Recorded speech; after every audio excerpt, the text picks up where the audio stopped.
algoritma greedy ini merupakan metode yang di situ populer untuk memecahkan persoalan optimasi. Jadi dia nanti yang paling optimal itu seperti apa. Contoh dalam persoalan optimasi ini adalah persoalan mencari sebuah solusi optimum. Di sini untuk persoalan optimasi itu ada dua macam. Yang pertama adalah mencari yang maksimumnya, yang kedua mencari yang minimumnya. Seperti itu, ya. Nah, di dalam contoh persoalan optimasi, di sini ada contohnya adalah masalah penukaran uang. Jadi di sini dicontohkan, ya, dimana apabila diberikan uang senilai A, tukar A ini dengan koin-koin yang ada ataupun pecahan-pecahan yang ada. Jadi pertanyaan selanjutnya adalah berapa jumlah minimum koin yang diperlukan untuk penukaran tersebut. Nah, itu adalah persoalannya. Jadi persoalan dalam proses greedy algorithm dalam proses pencarian nilai minimal.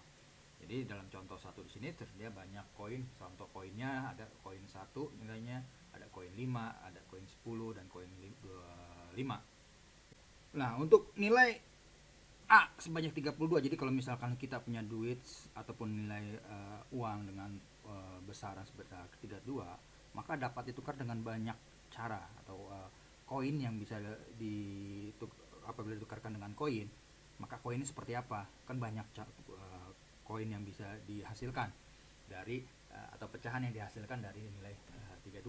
Nah, pertanyaannya di situ adalah mana yang jumlah pecahannya ataupun nilai jumlah pecahan, ya, jumlah pecahannya paling sedikit, seperti itu. Nah, di situ ada sebuah contoh. Contoh yang pertama adalah apabila 32 ini kita tukarkan dengan nilai koin sebanyak 1 keseluruhan, maka bisa dapatkan 32 koin, ya. Ini dengan catatan di sini, ya, banyaknya koin di sini masih unlimited, ya. Jadi setiap jumlah koin di atas tadi itu masih tidak ada batasan. Jadi suatu koin nilai 1 berjumlah banyak gitu, ya, 5 banyak dan seterusnya. Nah, jadi asumsinya pertama seperti itu dulu. Nah, di situ 32 kalau ditukarkan dengan koin 1 dia bisa didapatkan 32 koin 1. Sedangkan apabila ditukarkan dengan koin 5, di sini kan tidak mungkin terjadi koin 5 itu ditukarkan secara keseluruhan untuk mendapatkan 32. Sebenarnya bisa jadi koin 5 itu bisa didapatkan sekitar 6 buah koin 5, ya, ditambahkan 2 buah koin 1, ya, berarti nanti sama tetap 32. Nah, di sini ada contoh lainnya adalah, ya, di sini contoh lainnya adalah koin koin 32 ini dikeluarkan dengan 4 buah koin 5, 1 buah koin 10 dan 2 buah koin 1, itu sebagai contoh, ya, karena nanti ke depannya bisa jadi ada limit dari jumlah koinnya, karena di kasir mungkin nggak semuanya ada jumlahnya unlimited, gitu, ya. Lalu ada juga bisa dengan metode di sini 32 ditukarkan dengan 3 buah koin 10 dan 2 buah koin 1, jadi akan didapatkan 5 koin dan seterusnya, pokoknya intinya bisa kita simulasikan, ya. Lalu pertanyaannya, jumlah minimum yang mungkin di sini adalah ada koin 25, terus koin 5 dan koin 1. Di situ berarti dengan kata lain, dengan menggunakan koin 25 1, terus koin 5 1 dan koin 1 2, maka akan didapatkan 4 koin. Nah, kalau berdasarkan algoritma greedy ini nanti bisa ditemukan, ya, bahwa dengan nilai uang 32 dan jumlah nominal mata uang koin atau pecahannya adalah 1, 5, 10 dan 25, maka minimumnya bisa terdapatkan ini, ya. Ingat, greedy istilahnya dalam bahasa Inggris dan dalam bahasa Indonesia itu rakus, tamak, ataupun, ya, mengambil semuanya, atau bahasa prinsipnya di situ dikatakan take what you can get now. Berarti intinya ambil yang paling besar gitu, yang bisa kamu dapatkan, gitu, ya, ataupun kamu raih. Lalu algoritma greedy sendiri ini membentuk solusi langkah per langkah, jadi step by step prosesnya. Terus pada setiap langkah terdapat banyak pilihan yang perlu dieksplorasi. Itu oleh karena itu pada setiap langkah harus dibuat keputusan yang terbaik dalam menentukan pilihan. Berarti di situ setiap keputusan di tiap langkahnya itulah solusinya nanti. Dan pada setiap langkah kita membuat pilihan optimum lokal bahasanya, ya, dengan harapan bahwa langkah sisanya mengarah ke solusi optimum global. Global itu harapannya. Ya, dalam tinjauan masalah penukaran uang, di sini dalam strategi ini ada setiap langkah memilih koin dengan nilai terbesar. Jadi ambil koin terbesar dulu untuk mengurangi koin yang ada. Nah, di sini bisa kita lihat, ya. Misalkan yang tadi kita gunakan koin kita punya nilai nominal sebesar 32, maka koin yang tersedia dengan angka seperti ini, ya, ataupun dengan jumlah besaran seperti ini, maka di dalam langkah pertama ya itu kita mengambil koin yang paling terbesar dari sini yang bisa kita gunakan untuk mengurangi ini, ya. Maka di dalam langkah 1 kita mendapatkan totalnya sebesar 25 karena koin kita yang bisa kita ambil ada 25, ya. Lalu dengan 25 itu berarti koin tersebut sudah tinggal sisa 32, ya. Di langkah kedua, kalau kita ngambil koin 25 lagi sudah tidak mungkin, ya, karena nilai jumlahnya sudah melewati. Koin 10 pun sudah tidak mungkin, ya. Ini sudah tidak mungkin, maka yang memungkinkan di sini adalah menggunakan koin 5, ya. Maka di langkah kedua kita ambil koin 5, di situ hasil akhirnya 30, ya. Nah, untuk bisa menyelesaikan proses tersebut, selanjutnya kita ambil langkah selanjutnya di langkah ketiga, ya. Di langkah ketiga pun di situ bisa diperiksa kalau 5 masih bisakah. Kalau kita lihat nilai 30, 35 udah tidak mungkin, ya. Maka dia ambil koin yang paling terakhir yang paling kecil, ya. Ini karena paling besar yang bisa digunakan gitu istilahnya. Maka disitu diambillah sebanyak 2 kali hingga akhirnya dia memenuhi 32. Jadi dengan kata lain di sini solusi minimumnya atau solusi optimum dari penukaran koin tersebut adalah 4 koin, ya. Jadi elemen-elemen algoritma greedy ini ada himpunan kandidat, ada himpunan solusi, dan fungsi seleksi function, juga ada fungsi kelayakan feasibility, juga nanti ada fungsi objektif. Dengan kata lain di sini algoritma greedy ini melibatkan pencarian sebuah himpunan bagian, ya, dari S dari himpunan kandidat, ya, C dalam hal ini. Yang dalam hal ini S harus memenuhi beberapa kriteria yang ditentukan, yaitu menyatakan suatu solusi dan S dioptimasi oleh fungsi objektif. Nah, ini seperti ini. Oke, pada masalah penukaran uang, himpunan kandidat, himpunan koin yang merepresentasikan nilai 1, 5, 10, dan 25 ini yang paling sedikit mengandung 1 koin di setiap nilai, ya. Terus juga ada himpunan solusi, ya, ketika nilai koin yang dipilih tepat sama jumlahnya dengan nilai uang yang ditukarkan, solusi. Berarti dengan kata lain ada kemungkinan dari algoritma greedy tersebut tidak menghasilkan sebuah solusi, ya. Lalu ada fungsi seleksi. Nah, di sini adalah pilihan koin yang bernilai tertinggi dari himpunan kandidat yang tersisa, ya. Pilihan koin yang bernilai tinggi dari himpunan kandidat yang tersisa. Jadi dengan kata pada saat kita ambil 25 udah nggak bisa, dalam proses seleksinya udah nggak bisa 25 lagi, berarti 10 dan selain. Nah, itulah.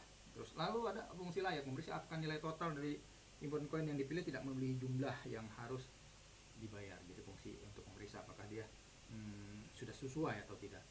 Lalu ada fungsi objektif adalah jumlah koin yang digunakan minimum, ya. Nah, di sini ada contoh skema umum algoritma greedy-nya di dalam bentuk pseudocode, ya, algoritmanya. Ya, jadi di sini kalau kita perhatikan, ya, function greedy dia, ya, di input himpunan kandidatnya, terus mengembalikan solusi dari persoalan optimasi dengan algoritma greedy, terus masukkan himpunan kandidat C, terus keluaran himpunan solusi yang bertipe himpunan kandidat. Ya, didelegasikan ada X kandidat, S himpunan kandidat, ya. Dimana di situ ini instalasi S dengan kosong karena kan dia solusi, ya, jadi kosong. Jadi dilakukan selagi S itu bukan solusi, ya, dan C bukan kosong, ya. C itu kan apa tadi? Ya, himpunan kandidatnya, ya. Kalau kita cek lagi di sini himpunan kandidat apa, ya. Jadi yang digunakan untuk pemeriksaannya, ya, untuk daripada nilai untuk koin yang akan digunakan sebagai pengembaliannya. Jadi itu harus ada. Mana tadi? Jadi intinya di situ ada seleksi, kalau dia nggak ada kandidat yang gimana mau nukerinnya gitu ya. Jadi dia harus dikerjakan selagi ada himpunan kandidatnya dan ada bisa menghasilkan solusi. Kayak X di sini dilakukan proses seleksi ya, jadi memilih kandidat dari C, di mana kandidat yang ada dipilih ya. Lalu di situ elemen handphone kandidat berkurang satu ya, jadi nanti dari C sendiri ya, kalau misalkan ada kandidatnya tadi kan ada 1, 2, 1, 5, 10, 25, nanti diambil satu-satu gitu ya. Jika layak maka itu akan digabungkan gitu ya, nilai X tersebut dalam kandidat di dalam solusi ya. Selain itu selesai, terus juga dia akan lanjutkan untuk proses selanjutnya. Jika situ solusi ataupun C ataupun kandidat di sini ya ada kosong, maka itu sudah selesai gitu ya.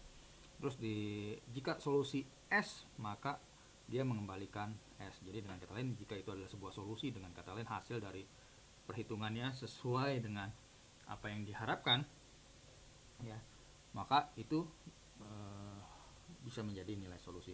Tetapi jika tidak, dia akan mengembalikan informasi bahwa tidak ada solusi. Jadi di sini pada setiap lelaran ataupun solusi yang terbentuk adalah optimum lokal ya. Setiap perputarannya adalah setiap loopingnya adalah optimum lokal. Lalu pada akhir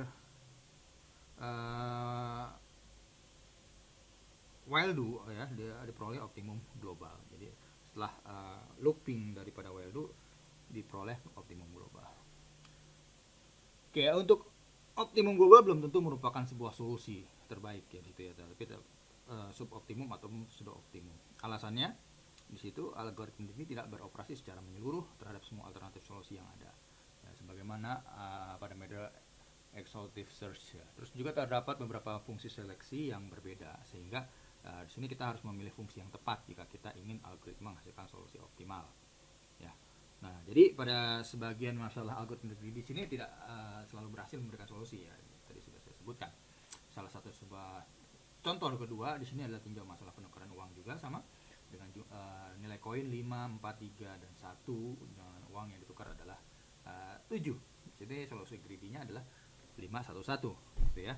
Dengan solusi optimal tapi sebenarnya 7 4 dan 3 ya. Karena kalau sesuai dengan solusi greedy ya itu tadi dapatnya yang 5 plus 1, karena dia pertama ngambil yang paling besar.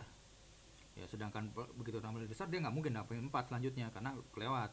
Dia ambil yang terakhir yang paling bisa, yaitu 1 ya. Maka itu yang dikatakan solusi greedy, tapi sebenarnya itu bukan optimal ya. Jadi lalu selanjutnya ada koin juga ya, 10, 7 dan 1 nah, ditukarkan adalah 15. Maka ini efeknya adalah di dalam solusi greedy tidak ditemukan hasilnya ya. Kenapa? Karena di situ tidak ada kandidat yang memungkinkan dengan algoritma greedy itu bisa menghasilkan solusi yang tepat 15. Tapi ada dalam optimalnya di sini bisa dengan 3 koin dengan pengambilannya 7 dan 1 karena dia prosesnya harus di search semua. Ya, sekali lagi kita ini perbandingan saja dulu ya. Lalu ada juga koin 15, 10 dan 1 di mana uang tukarnya adalah 20. Maka dari data tersebut di dalam greedy-nya itu adalah yang benar secara algoritma greedy dia dapatkan sekitar 6 koin, sedangkan solusi optimalnya itu cuma 2 koin dengan apabila kita menggunakan koin 10 ya. Untuk sistem mata uang dolar AS ataupun euro Eropa dan Swedia, algoritma greedy selalu memberikan solusi optimum ya. Jadi contoh uang $6.39 tukar dengan uang kertas bill dan koin sen. Kita dapat memilih satu buah uang kertas senilai 5, uang kertas nilai 1, satu koin 25 dan satu koin 10 sen dan 4 koin 1 sen. Jadi kebetulan di sana sistem mata uangnya sudah dioptimalkan untuk penggunaan algoritma greedy ya. Nah, jika jawaban terbaik mutlak tidak diperlukan, maka algoritma greedy sering berguna untuk menghasilkan solusi hampiran ya, ataupun perkiraan, daripada menggunakan algoritma yang lebih rumit untuk menghasilkan solusi yang eksak ataupun tepat seperti itu. Bila algoritma greedy optimum, maka keoptimalan itu dapat dibuktikan secara matematis. Sini ada contoh lagi algoritma greedy, ya, masalah penukaran uang, ya. Jadi nilai uang yang ditukar A, himpunan koin yang multisetnya D, di situ sampai Dn, himpunan solusinya adalah X, di mana X1 sampai Xn. Jika Xi sama dengan 1, itu ya, jika D dipilih Xi sama dengan 0. Ya, jadi Xi sama dengan D, Xi sama dengan 0. Jika Di tidak dipilih. Jadi objektif persoalannya di situ dalam proses penyelesaian fungsinya adalah seperti itu ya. Jadi fungsi objeknya dengan kendalanya. Oke. Terus untuk penyelesaian exhaustive search, ya, jadi terdapat 2n kemungkinan solusi, ya, nilai-nilai dari x sama dengan x1 sampai xn untuk mengevaluasi fungsi objektif, ya, n itu sendiri. Lalu untuk kompleksitas exhaustive search seluruhnya adalah n dikali n pangkat 2 di situ ya. Oke, di situ sampai jelas ya. Oh, ya objektifnya. Untuk penyelesaian dengan algoritma greedy, aduh saya lupa ini, kayaknya ada yang saya